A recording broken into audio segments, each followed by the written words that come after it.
एक राजा के यहाँ बुद्ध का जन्म हुआ। पिता ने ज्योतिषियों को बुलाकर भविष्य पूछा।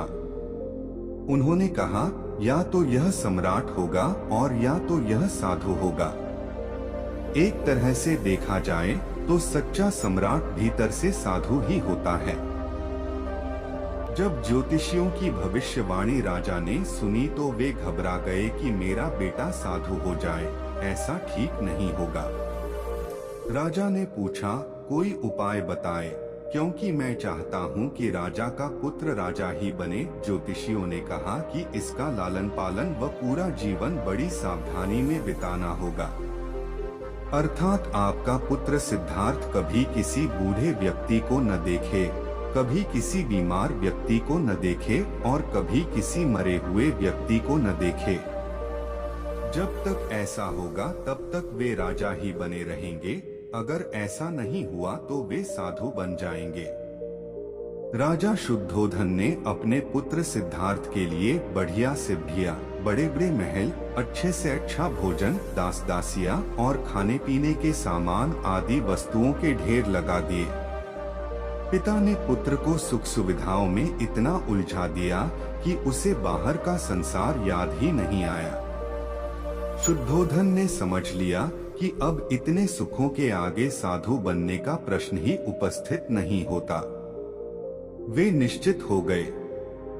राजा शुद्धोधन ने बिल्कुल पक्की व्यवस्था कर रखी थी कि उनका पुत्र सिद्धार्थ जीवन में कभी भी वृद्ध, बीमार और मृतक व्यक्ति को देख न सके, क्योंकि वे अपने पुत्र को खोना नहीं चाहते थे।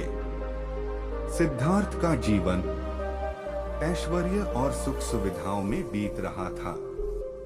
उनके जवान होने पर एक सुंदर कन्या यशोधरा से उनका विवाह हो गया। विवाह हो जाने पर शुद्धोधन की आधी चिंता मिट गई। अब तो शादी हो गई, अब कहाँ जाएगा? अब तो मेरा पुत्र बंधन में बंध गया है। अब उसके कहीं जाने का सवाल ही नहीं उठता। 1 वर्ष बाद बेटे का भी जन्म हो गया। उसका नाम राहुल रखा गया। अब राजा शुद्धोधन को बिल्कुल पक्का विश्वास हो गया कि अब यह कहीं नहीं जा सकता।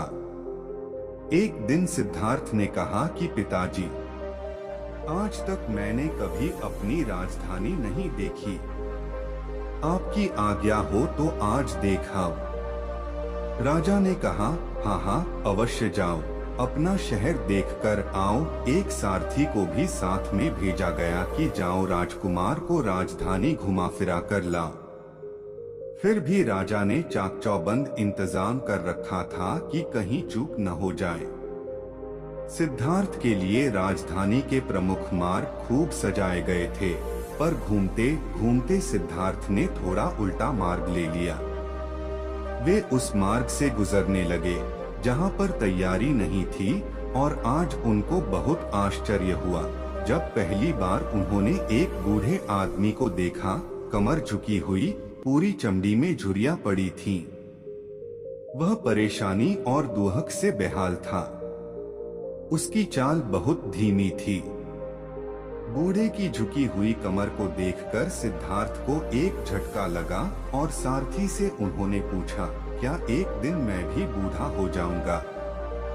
सारथी ने कहा, हाँ राजकुमार, हर व्यक्ति के जीवन में 3 अवस्थाएं आती हैं, बचपन, जवानी और बुढ़ापा।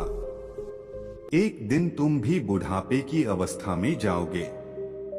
हे राजकुमार, यह संसार का नियम है। चाहे गरीब हो या अमीर, सबका शरीर शिथिल अर्थात बूढ़ा होता है।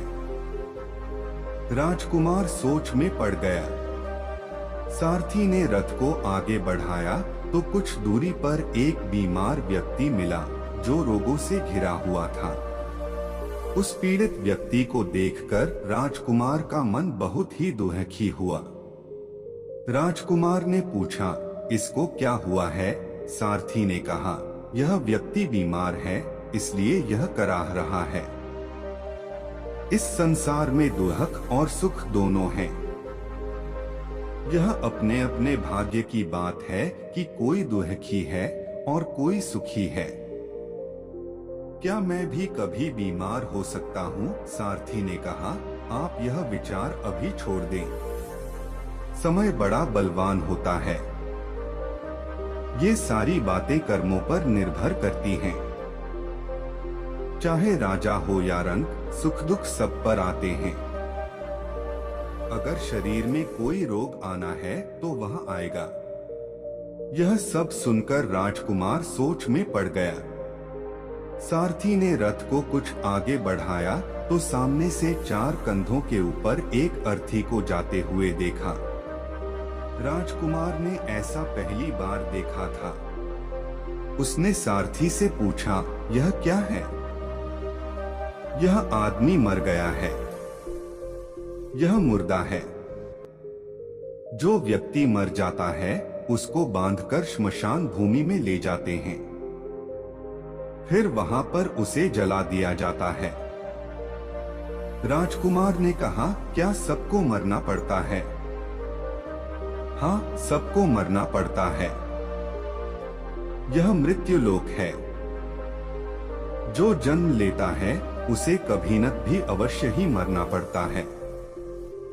तो इसका मतलब यह हुआ कि ठीक इसी तरह से एक दिन मुझे भी मरना होगा। मेरी देह भी मुर्दा होगी और मुझको भी 4 कंधों पर उठाकर ले जाया जाएगा। मुझको भी ऐसे ही रस्सियों से बांधा जाएगा।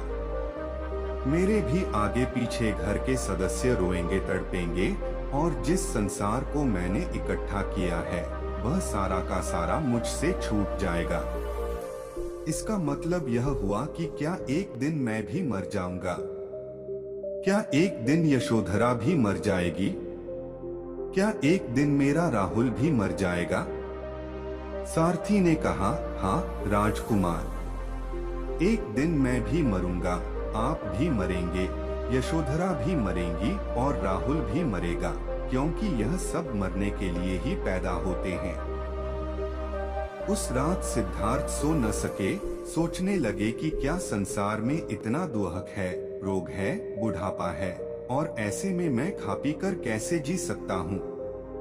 नहीं नहीं, ऐसा मुझसे नहीं हो सकता।